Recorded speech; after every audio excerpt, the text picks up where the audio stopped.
Gandang araw po sa inyong lahat. Ito po ang buhok na gugupitan natin ng Gupit Binata.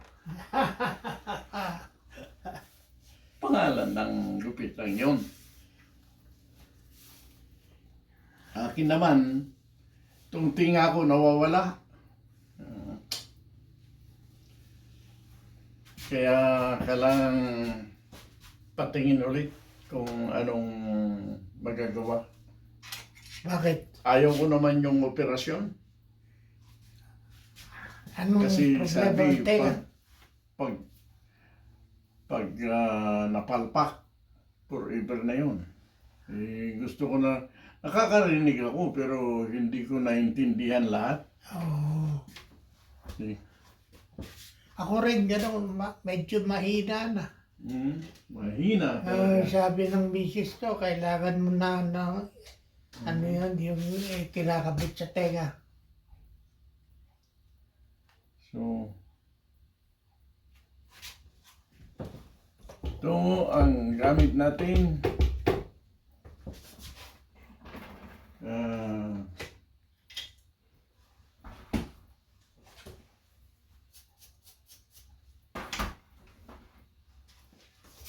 316 or 1 inch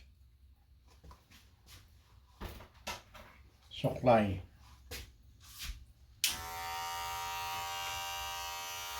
Maayos naman tong buhok ninyo, ano, kahit mahaba. Oo, kaso nangangati na yung tenga ko, tsaka yung bato ko pagka naanuhan ng buhok. Ang problema, yung iba, maiksi ang buhok o tama lang, Oh, hindi naman marunong mag-ayos, kaya siyempre iba pa rin ang itsura. Tapos ayaw. Ito, tumitikwas, siyempre parang may isip din ang buhok natin. iniisip ko tuloy. Pag iba-iba ang pag-ayos mo, naku, magagalit. Iniisip ko tuloy, yung magpagupit na yung parang tiyato ewan ko lang, baka hindi naman babagay sa akin. Pero kung pare-parehas, every time, Oh, ay sumusunod eh. sunod din ha. Sumusunod ang buhok natin. Tingnan niyo po.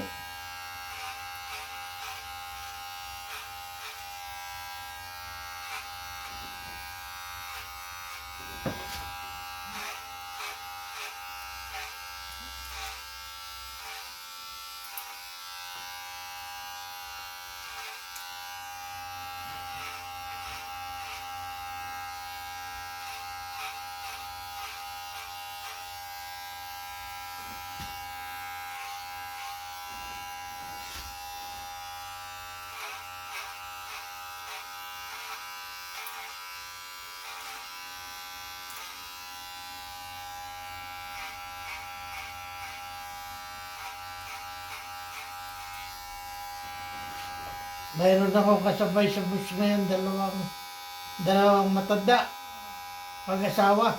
80 anyos na, ewan ko kung saan sila pupunta.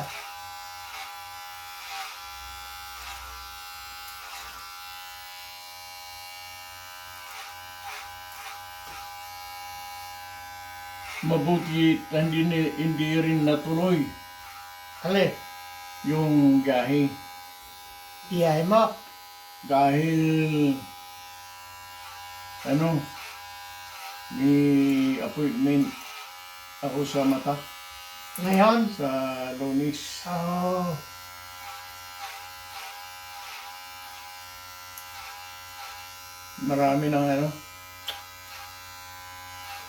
Maraming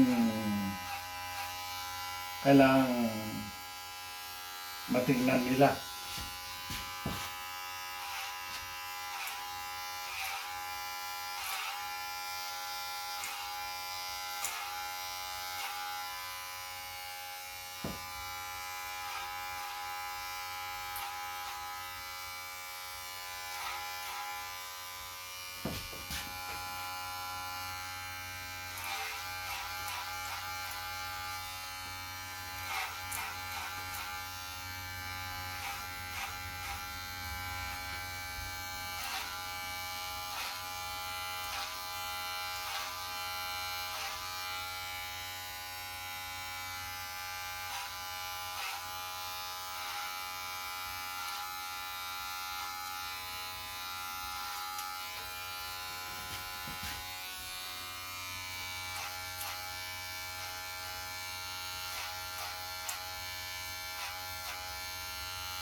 Ayan.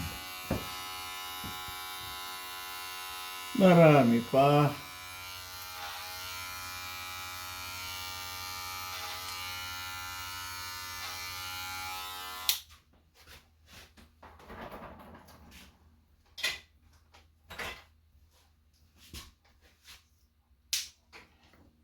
One-eighth of an inch.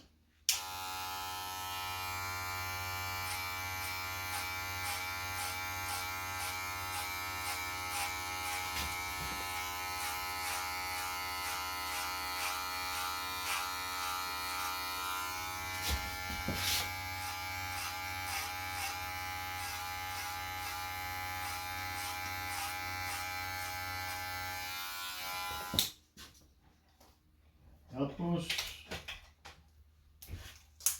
1/16.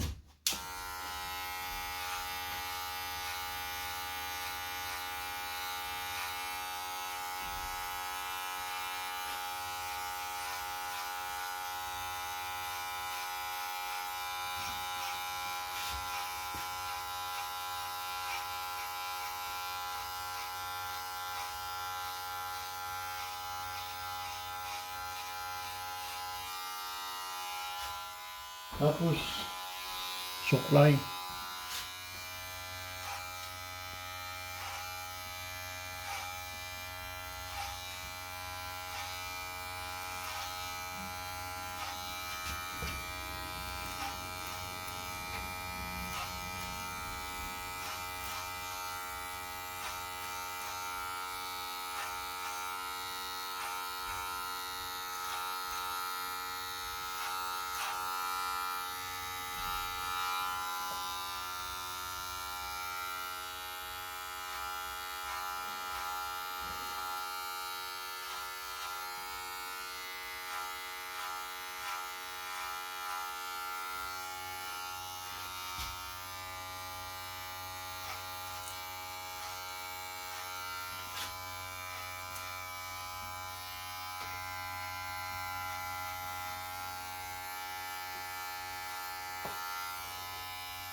Yan. Kayang-kaya niyong gayahin yan. Dali. Yung nanonood.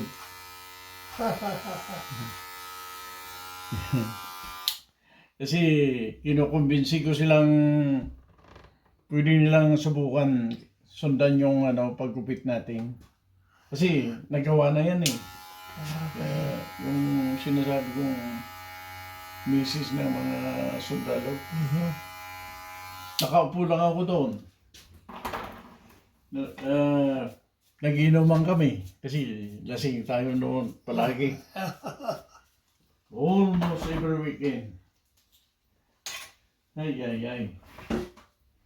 Kaya kung may nararamdaman ako sa loob, maybe because of the heavy smoking and heavy drinking. Ikaw? Ngayon, wala na preview. For 20 or more years. No more smoke na, no more drink. Muntik akong nawala sa atin. Bakit? Sinaksak ako. Dito. Oh. Nakaligtas naman, awa ng Diyos. Ganyan lang daw ang hindi 1 inch, sabi niya. Hindi umabot yung kutsilyo sa puso. Oo. Yeah. Kasi dito dito naman, ay, bagamat ganun nangyari doon, sige pa rin. Uminto lang ako ng ilang sandali, pero nung panay-panay na naman ang invitation. Kasi, Inuman tayo kasi pagka Kaya sa weekend pagka manginginom talagang tinatawagan ka. Yeah. So, patuloy. Pumunta ako rito. Ganun pa rin. Binilangga ako ng 3 araw. Diyan. Ayun, medyo nag-isip-isip ako dahil ang nangyari, pinunit yung ginunting yung lisensya ko. Hindi ako makapag-drive ng 30 days. Tapos, yung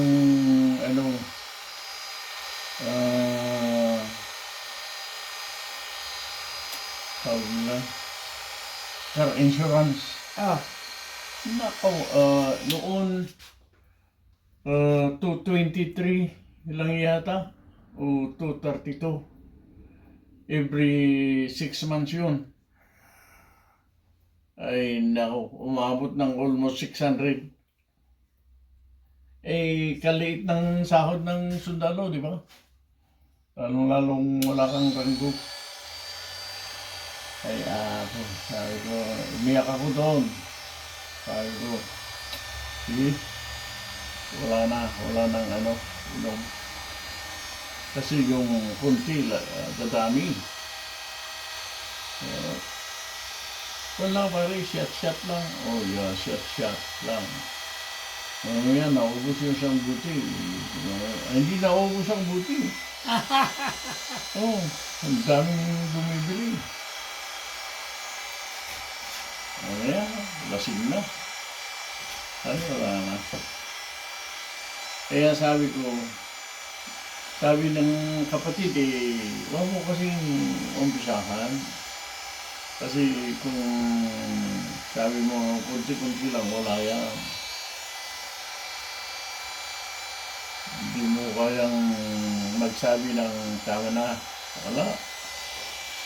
Ito yun. Kaya sabi ko, sige, hindi na lang. Kaya tuloyan ng hindi na ako umiinom.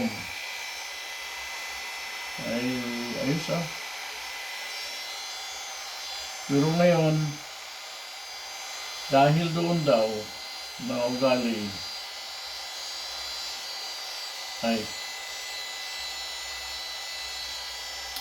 baka nga, kung may nararamdaman ka ngayon, maybe because of those heavy smoking and drinking that you've been doing. I don't know how. Natapos na yun. Kahit hindi na ako naninigarilyo, ibig sabihin nila, may tama ka na, hopefully you can overcome. oh, Wala namang maibigay na panggamot. So, nung parang dumudura ako ng dugo. oh,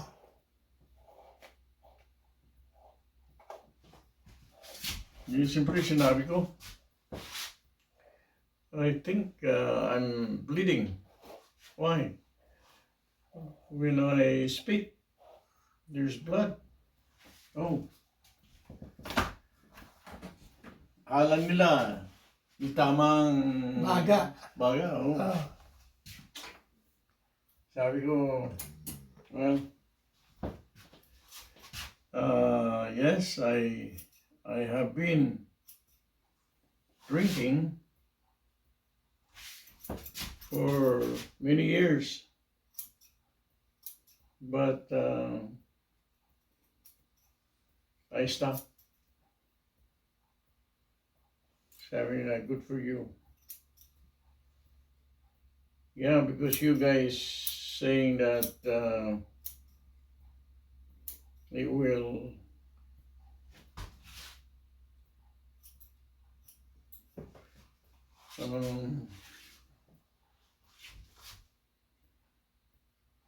destroy my lungs. I don't want to destroy my lung.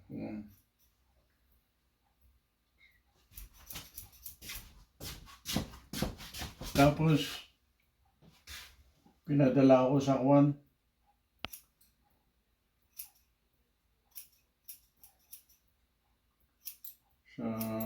pit.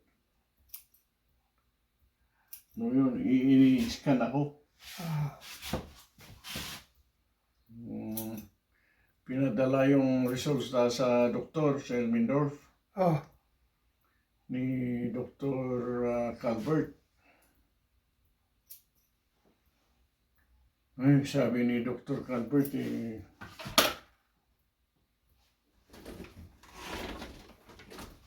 you got a spot.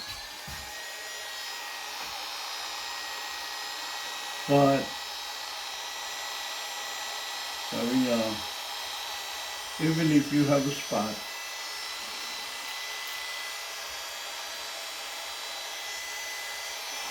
I cannot tell you what it is because I don't know.